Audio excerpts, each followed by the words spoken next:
Okay, mga ka-TH, so meron tayong upgraded na Japanese one dito. Ito yung kanyang PVC pipe yung kanyang lagayan para kabilaan dyan meron takip. Para kapag gagamitin yung Japanese one, naka-safe siya. So safe yung lagayan. Ito po ay hindi detector, ito po ay lagayan lang. So sa mga nag-iisip na ito na ba kagad yung Japanese one, hindi pa po. Ito ang lagayan pa lang ng Japanese one. So ito po yung pinaka Japanese one natin. Pure copper siya.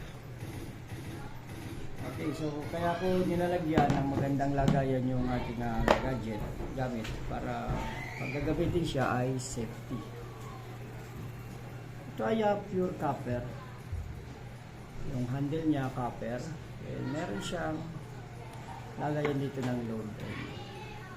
Tagustong rod niya hanggang dyan, kaya connected siya dito sa pinaka pendulum. Pwede kang mag-add ng bala kung anong gusto mong ibala. At since na ito ay meron ng gold wire, hindi mo na kailangan pang maghanap ng gold na pangbala para makapag-detect ka. So automatic madidetect mo na kagad yung hinahanap ng gold. Then pakita ko sa inyo yung kanyang handle muna.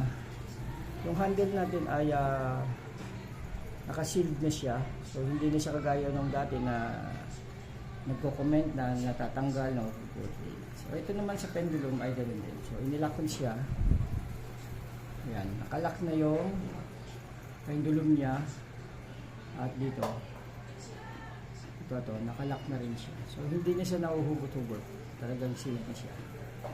At andito yung ating pinaka gold wire. Ayan, no? Itong nakikita nyong marami na to, ito yung magnetic wire. So ito yung gold wire. Itong maliit na doon nakapiraso lang. Pero syempre may halaga kasi yan. Kaya din to. Kaya mahal lang ano yan eh. Dito kasi yung nakalagay dito. Para hindi ka na mag load sa chamber. So automatic siya kapag detect ka na kagad ng gold kung gusto mo mag-pressure hunt. So mamaya ipapakita ko sa inyo ang function nito, kung paano siya ginagamit at kung paano siya gumagana. Sa mga nagtatanong kung magkano ito ay 4,500 free shipping sa LBC. So sa JNT ganun din, free shipping, pero hindi ako approved ng JNT para mag-COD. So kung gusto niyo ipadala sa JNT, medyo kaagad magbayad sa GCash para maipadala ko sa JNT. Okay? Marami naman nagpapadala gamit ang JNT. So nakakarating naman talaga sa kanila. Legit natin yan na pinapadala dahil meron naman tayong business permit galing sa BIR at saka sa DTI. Okay, so ite-test natin ito. Actual test kung paano siya gumagana.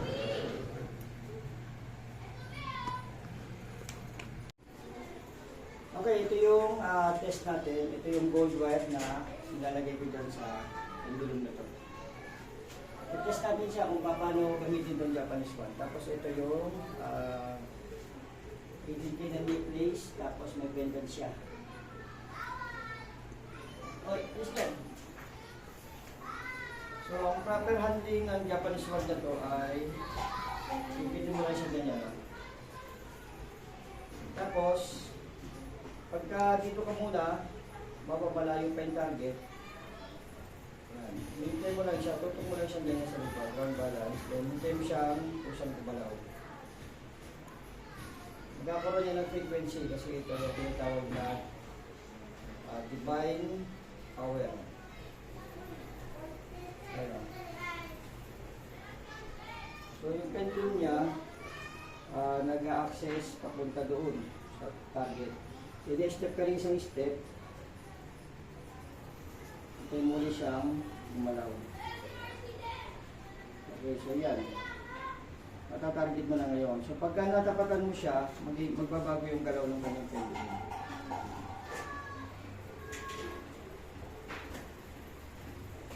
Yan. Kapag natapatan mo yung object na tinatarget mo, bibilog yung pendulum. So kung ano yung laki ng object, yun yung laki ng bilog ng kanyang pendulum. So, kapag dito ka naman sa side, iba nang magiging galaw ng pendulum niya. Napalo naman siya papunta doon. Siyempre, opposite din din.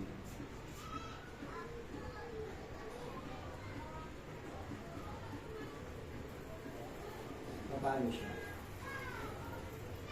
Then, pagka-target mo ngayon object, hintay mo lang yung mistake, then ipitik siya dahan-dahan below. So, ito yung pinaka test natin sa Japanese one. Ang may order nga pala nito ay si ito.